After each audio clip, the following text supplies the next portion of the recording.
मैं और मेरा, ये घर मेरा, ये संपत्ति मेरी, ये प्रॉपर्टी मेरी, ये दुकान मेरी, ये मकान मेरा, ये शरीर मेरा, ये परिवार मेरा, ये बच्चे मेरे, ये मेरा जो है यही माया है।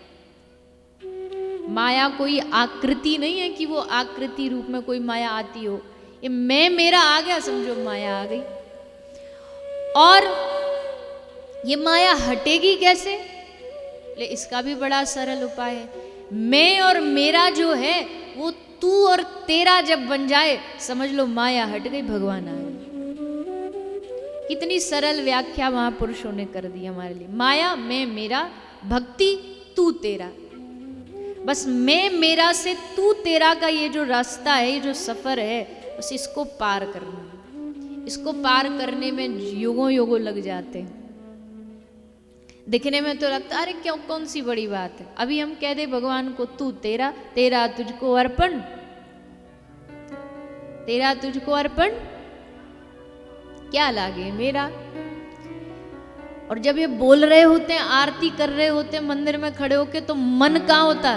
मन होता बाहर रखी अपनी चप्पलों पे, कहीं चोरी ना हो जाए।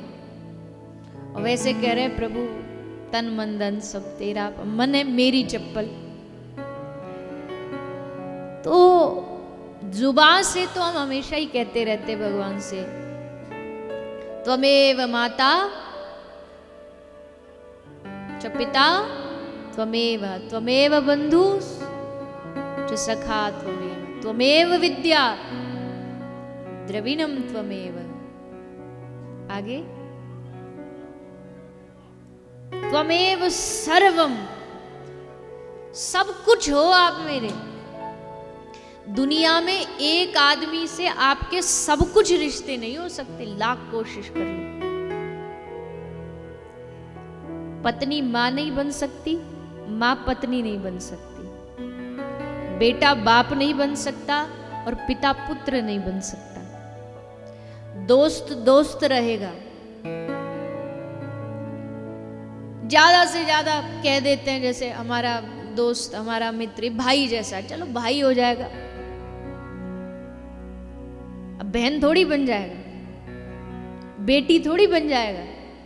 पर भगवान बेटी, बेटा, भाई, पिता, रिश्तेदार, दोस्त, पत्नी, पति, जो चाहे वो सब रिश्ते एक में मिल सकते, एक में बन सकते। इसलिए कहा त्वमेव सर्वम, मेरा सब कुछ आप हो।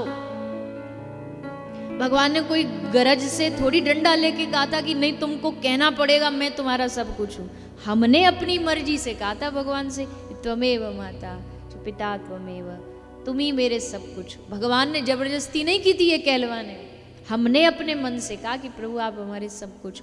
और सब कुछ जो हो जाता है उसके साथ कैसा व्यवहार करना चाहिए? कैसा व्यवहार करना चाहिए? बोले जीवन का कोई अच्छा हो, बुरा हो, बढ़िया हो, बेकार हो, हर जीवन का जो कर्म हो उनके साथ बताओ, उनसे पूछो, उनसे सलाह लो, उनसे बातें करो। पर हम ये करते हैं? बोलो। घर में कोई काम हो पत्नी से सलाह ले लेंगे, बच्चों से ले लेंगे, पति से ले लेंगे, रिश्तेदारों से ले लेंगे, आस पड़ोसियों से ले। पर भगवान के सामने बैठ के कभी कहा कि प्रभु आप बताइए। आप कहोगे वो तो बोलते ना, अरे तुम बुलवाओ तो बोलेंगे। बोलने का मतलब कि भले मूर्ति ना बोले पर किसी रूप में आपको एहसास दिला देंगे कि भगवान की इच्छा ये है, अब ये करो। तो इतने सारे रिश्ते भगवान से, एक रिश्ता नहीं है, हजारों रिश्ते भगवान से। कहते दुनिया में आकर के सब रिश्ते बनते, पर दुनिया में आने से पहले ही भगवान से रिश्ता है हमारा। और फिर वो रिश्ता दुनिया में आके नए नए जब रिश्ते प्राप्त हो जाते हैं तो भगवान का जो हमारा संबंध है उसको हम विसार देते, उसको भुला देते हैं। पर ये कथा उसी संबंध को याद दिलाने के लिए है कि आप भगवान के हो, भगवान के आप थे और आप भगवान के ही रहोगे। मानो चाहे मत मानो, हमारे मानने न मानने से थोड़ी कुछ हो जाता है, रिश्ता थोड़ी झुटला दे सकते हो आप। हम नहीं मानते इस रिश्ते को, मत मानो, है ना रिश्ता। अब देखो, एक पैसा वाला कोई धनवान सेठ जी हो, धनवान सेठ जी को पता उसका बेटा बड़ा नालायक है, अगर इसके हाथ में धंधा सौंप दिया तो ये जो हमने कमाया सब बेड़ा गर्क कर देगा, जानता है। और वहीं उस सेठ के घर में एक नौकर काम करता, वो बड़ा बुद्धिमान है, बड़ा चतुर है लड़का, और पता है कि अगर इसको सौंपा तो ये, इसमें बुद्धि है धंधा चलाने, हमारे बेटे में तो बुद्धि नहीं है। अब वो नौकर चाहे लाख कितना भी बुद्धिमान हो, नौकर का बेटा, पर अपनी जो प्रॉपर्टी है वो सेठ जाते जाते दे के तो बेटे को ही जाएगा ना। ये थोड़ी नौकर के बेटे के नाम कर जाए, पता है मेरा बेटा कर नहीं पाएगा, इससे ज्यादा ये होशियार है, पर फिर भी प्रॉपर्टी देगा अपने उसी नालायक बेटे को, क्योंकि मेरा है, टेढ़ा है पर मेरा है। तो भले चाहे डुबाए चाहे बेड़ा गर्क करे, देंगे तो बेटा कोई। ठीक वैसे ही हम सब किसके बच्चे हैं बताओ, किसके बच्चे हैं हम सब भगवान के बच्चे हैं, उनकी संतान हैं, उनके बेटा बेटी हैं। अब जब भगवान के बच्चे हैं, हो सकता है बच्चे निकल आए नालायक, नहीं मान रहे भगवान को, फिर भी जानते हुए भी कि ये है ऐसा ही, पर फिर भी भगवान अपने यानी हम बच्चों पर उतना ही प्रेम रखेंगे, अधिकारी तो उनके बनेंगे हम ही, कोई और नहीं बनेगा। पहला तो ये समझना पड़ेगा हम सब भगवान के हैं, उनके बच्चे हैं, किसी साधारण व्यक्ति के नहीं। जो संसार में आके जो नाम मिला पिता का, वो तो टेम्परेरी है, परमानेंट जो पिता वो तो वो है। अब उसके बच्चे हो करके अगर उसी को हम स्मरण ना करें, उनका नाम न जपें, उनका भजन ना करें, माला ना करें, उनकी कथा न सुने, तो ये बड़े दुख की बात है। इसलिए ये माया और कुछ नहीं, तू और तेरा, बस इतना सा करो, माया हट जाएगी, पर्दा हट जाएगा और भगवान अपने से लगने लगेंगे। और मैं और मेरा सारा खेल ये इसी का तो है। एक बार एक पंडित जी थे, तो पंडित जी उनको थोड़ा संस्कृत आती थी, गांव में रहते थे और गांव में किसी को आती नहीं थी, तो उनको बड़ा अपने आप पे वो था गर्व कि हमको देखो भगवत गीता रटी हुई है 18 अध्याय। तो जहाँ उनको मौका मिलता अपना ज्ञान वो सुनाते रहते थे सबको, ऐसा वैसा। तो एक दिन पड़ोस के घर वाले की पड़ोसी की भैंस मर गई, पड़ोसी की अम्मा मर गई, माता जी चली गई। तो जैसे माता जी चली गई तो पंडित जी आए, पंडित जी आकर के अब सब रो रहे थे, अम्मा चली गई, अम्मा चली गई, बालक रो रहे, बेटा रो रहा, पोता पोती रो रहे।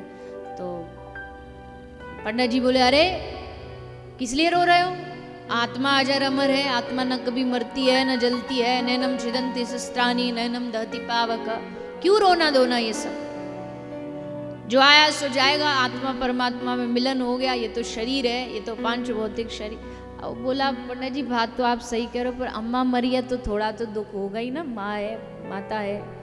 नहीं नहीं नहीं, ये सब नहीं होना चाहिए, ये सब ज्ञान के खिलाफ है। बोले ठीक है जैसे आप कह रहे। अब 2 दिन बाद पंडित जी के घर से जोर जोर से रोने की आवाज आ रही थी, चीख चीख करके। तो सब पड़ोसी गए, वो पंडित जी क्या हो गया। तो पंडित जी की एक भैंस थी जिसका नाम था मुन्नी, तो पंडित जी की भैंस मर गई। पंडित जी जोर जोर से चिल्ला के कह रहे थे, अरे हमारे तो मुन्नी मर गई, हमारे तो मुन्नी मर गई। तो उसी ने आगे कहा, पंडित जी आत्मा तो अजर अमर है, मरती थोड़ी है, कल 2 दिन पहले आप उपदेश हमको दे रहे थे। तो बोले अरे वो उपदेश बोले हमारी भी तो मैया मरी थी। बोले तब तेरी मरी थी, मेरी नहीं मरी थी ना। तो साध्वी ने हंसते हुए कहा, पंडित जी बस यही तो माया है, सब कुछ मर जाता पर ये मेरा ही तो नहीं मरता। ये मेरी मर जाए तो सब माया हट जाए, पर ये मेरी नहीं मरती है।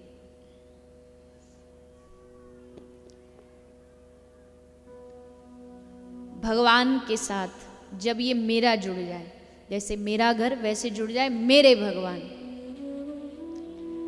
मेरे राधे गोविंद, मेरी राधा रानी, मेरे ठाकुर जी, ये मेरा जब उनसे जुड़ जाएगा बस काम बन गया। इतने में ही काम बन जाता है। महापुरुष कहते इससे ज्यादा न कुछ जानो न कुछ सोचो। देखो आप सब यहाँ जो बैठे हो ना, बहुत ऐसे भी यहाँ पर लोग होंगे जिनको शायद पढ़ना नहीं आता हो। माताएं कुछ होंगी जिनको अगर मैं कहूँ भगवत गीता पढ़ो, भागवत पढ़ो, तो हो सकता है ना पढ़ पाए, या पढ़ भी पाते हैं तो हमारे पास बहाने इतने होते हैं, मन नहीं होता पढ़ने का, रुचि नहीं होती पढ़ने में। तो फिर कोई बात नहीं, घबराने की बात नहीं। ना पढ़ पाओ, संस्कृत नहीं आती, हिंदी नहीं आती, अंग्रेजी नहीं आती, जो नहीं आता चल जाए, पर इतना तो आ सकता है, इतना तो मन में बिठा सकते हो कि हम भगवान के थे, भगवान के हैं, और बोलो जोर से, ऐसे लग रहा है जैसे किसी हड़ताल में आए हो। बोलेंगे नहीं, मुंह पे पट्टी बांध के रखेंगे। जब तक बोलोगे नहीं तब तक मन में बैठेगा नहीं। ये मन बड़ा चालाक है, इसको 1000 बार जब डंडा मार मार के कहोगे ना, अरे पगले तू भगवान का था, भगवान का है, भगवान का रहे, तब इसकी बुद्धि में आएगा। ऐसे नहीं आएगा। इस मन को रोज याद दिलाना पड़ेगा कि तू भगवान का है, ये भूल मत, तू भगवान का है, ये भूल मत। बार बार कहना पड़ेगा इस मन को, तब जाके थोड़ा बहुत ये टस से मस होगा, तब थोड़ा बहुत ये भगवान की ओर चलेगा, माया से हट करके। तो माया है तो प्रबल, पर भगवान कह रहे हैं जिसने हमारी शरण को ग्रहण कर लिया हो उसको माया स्पर्श नहीं करती है।